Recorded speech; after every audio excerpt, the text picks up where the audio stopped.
Hai, jumpa lagi kita di YouTube channel Team Map. Jangan lupa untuk subscribe, #stay produktif, #myperlis. Jom. Bismillahirrahmanirrahim. Assalamualaikum warahmatullahi wabarakatuh. Salam sejahtera. Hai, jumpa lagi. Okey, saya ingin berkongsi dengan penonton-penonton di luar sana tentang 4 ciri-ciri signboard ataupun papan tanda yang menarik. Okey, sebelum tu juga jangan lupa untuk kita subscribe YouTube channel Team Map. Okey, jangan lupa subscribe dan juga share. Okey, sebelum kita nak berkongsi 4 ciri-ciri signboard yang menarik, saya juga ingin berkongsi di mana kedudukan saya berada ketika ini. Di sekeliling saya ini penuh dengan nature, penuh dengan kedamaian, ketenangan, terutama apabila negara kita, dunia sebenarnya mengharungi pandemik COVID-19 ini. Kita perlu tempat-tempat yang penuh kedamaian, ketenangan, kesejahteraan.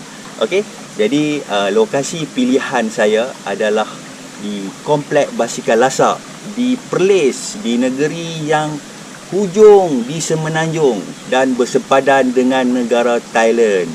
Okey, di sini di Komplek Basikal Lasak sebenarnya di samping kerajaan negeri dan Jabatan Perhutanan Negeri Perlis menyediakan laluan-laluan berbasikal, mountain bike dan juga basikal-basikal kategori basikal lasak.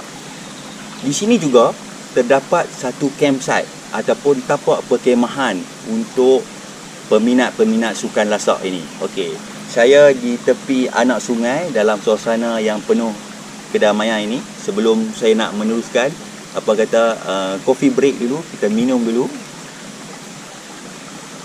Okey, saya nak share secara santai-santai untuk penonton-penonton. Okey, saya sebenarnya adalah owner MacPrint, satu syarikat percetakan periklanan, dah berusia lebih 11 tahun. Dulu MacPrint dikenali dengan Merida Printing and Advertising dan berpusat di Bandar Kanga, Perlis. Okey, hari ini kita nak kongsi 4 perkara yang perlu ada untuk kita membina ataupun menempah sesebuah signboard. Okey, saya percaya sebagai seorang usahawan, baik usahawan offline ataupun usahawan online, jika mempunyai pejabat ataupun premis ataupun kedai, perlu signboard adalah perkara yang sangat penting. Okey, jadi saya terus kongsikan 4 perkara penting ataupun 4 ciri-ciri signboard yang menarik untuk sama-sama dimanfaatkan. Okey. Yang pertama adalah logo.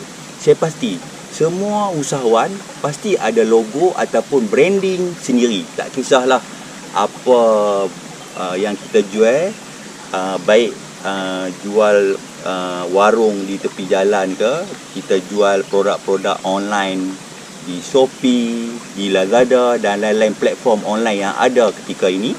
Okey, jadi sebagai identiti kita, logo itu amat penting. Okey, selalunya graphic designer akan menggunakan 2 software yang standard. Okey, dan juga designer-designer yang sebelum ini ataupun kedai-kedai iklan yang sebelum ini juga ada menggunakan software lain. Okey, jadi biasa software yang kita guna adalah AI dan juga Photoshop.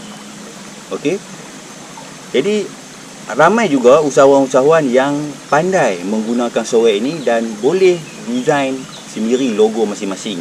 Okey, terpulang pada cita rasa masing-masing. Tetapi kita harus tahu logo ini juga mempunyai perkara-perkara penting untuk menyiapkan logo, seperti pemilihan color yang betul dan bilangan color yang betul, dan juga bentuk grafik itu sesuai dengan perkhidmatan ataupun produk yang kita ada.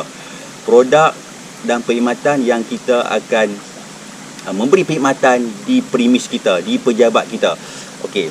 Jadi perkara yang pertama yang perlu ada pada sesebuah signboard yang menarik adalah logo. Okey. Perkara nombor 2 adalah nombor pendaftaran syarikat. Okey, semua orang tahu untuk menjadi seorang usahawan wajib mendaftar dengan SSM ataupun Suruhanjaya Syarikat Malaysia. Jadi apabila kita mendaftar, secara automatik akan mendapatkan nombor pendaftaran itu. Tidak kiralah sama ada syarikat tersebut enterprise, PLP dan juga status Sdn Bhd ataupun trading ataupun group. Okey.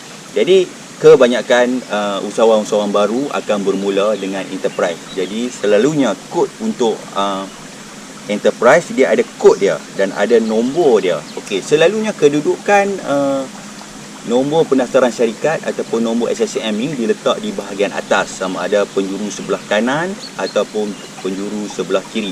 Itu perkara yang nombor 2 yang perlu ada untuk memastikan signboard kita menarik. Okey. Yang ketiga adalah maklumat untuk dihubungi. Maklumat yang boleh dihubungi, maksud saya perkara asas dia adalah mungkin nombor telefon premis ataupun pejabat itu sendiri. Okey. Tapi zaman makin berubah. Kebanyakan sekarang usahawan telah memiliki website laman sesawang sendiri. Jadi kita juga untuk maklumat tentang syarikat, kita perlu letakkan website ataupun nombor telefon dan boleh juga meletakkan FB page ataupun ID. Okey. Bagi pandangan saya, maklumat tentang syarikat tidak perlu banyak. Cukup sekadar website ataupun page-page laman sosial. Okey? Ataupun nombor telefon.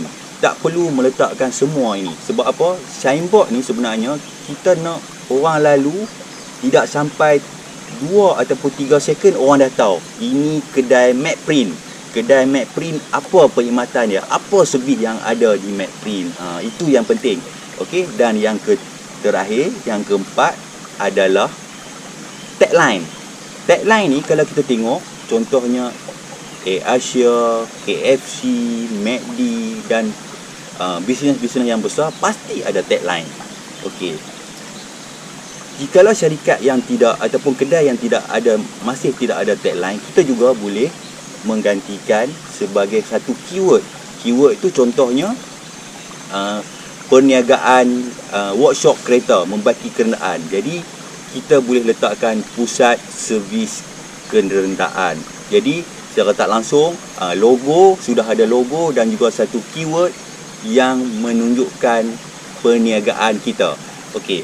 Jadi 4 perkara ini adalah 4 perkara yang penting. Kalau saya lihat, ramai lagi usahawan-usahawan yang tidak dapat membezakan antara papan, iklan dan juga signboard. Signboard ini sebenarnya lebih mudah untuk usahawan-usahawan sana faham sebagai tanda nama. Jadi, sekali saja pengunjung ataupun pelanggan melalui di hadapan kedai kita, terus tahu dan terus ingat kita punya branding tentang signboard ini. Dan ini adalah 4 perkara yang penting untuk kita membuat ataupun menempah signboard.